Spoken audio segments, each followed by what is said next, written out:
నమస్తే అండి, నా పేరు Lavanya. Welcome back to Bhimavaram special kitchen. ఈరోజు నేను మీకు పెసరపప్పు పాయసాన్ని ఎలా తయారు చేసుకోవాలో చూపిస్తున్నాను అండి. తీపిగా కమ్మగా చాలా రుచిగా ఉంటుంది. నైవేద్యం పెట్టడానికి కానీ లేదంటే ఏదైనా స్వీట్ తినాలనుకున్నప్పుడు చేసుకున్నా కూడా చాలా బాగుంటుందండి. దీన్ని చాలా చాలా ఈజీగా తయారు చేసుకోవచ్చు.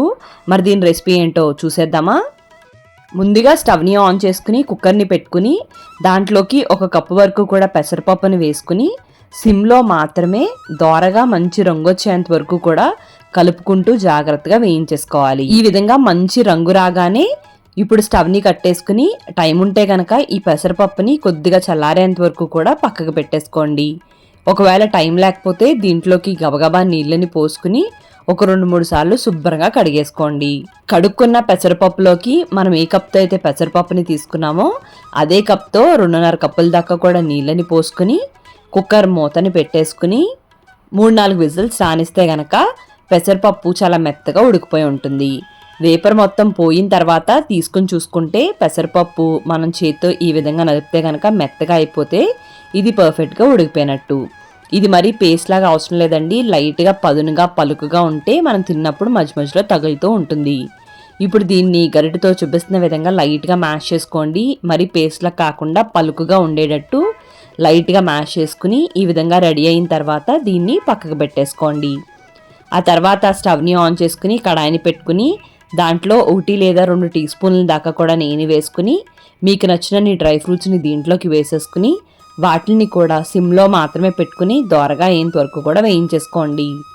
ఈ విధంగా మంచిగా దోరగా వేగిన తర్వాత నెయ్యితో సహా వీటిలన్నిటిని కూడా వేరొక బౌల్లోకి ట్రాన్స్ఫర్ చేసేసుకుని అదే కడాయిలోకి మనం ఏ కప్తో అయితే పెసరపప్పుని తీసుకున్నామో అదే కప్తో 1.5 కప్పు దాకా కూడా బెల్లం, అలానే 1 అరకప్పు దాకా కూడా నీళ్ళని పోసుకుని బెల్లం అంతా కూడా కరిగి ఒక పొంగు వస్తే సరిపోతుంది.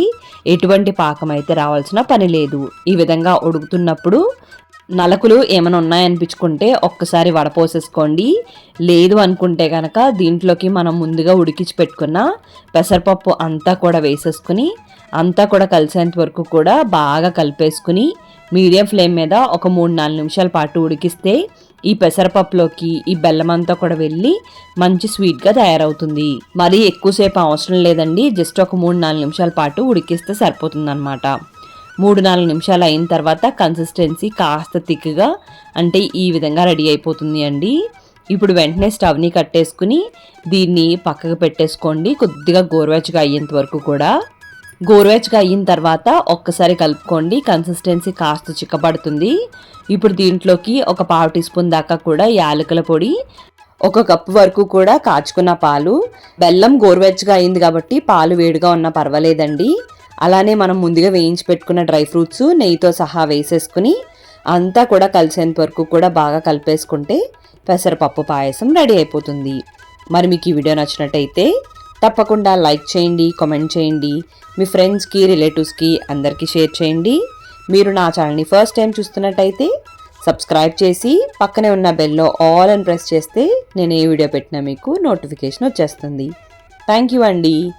మరి మళ్ళీ వీడియోలో కలుద్దాం.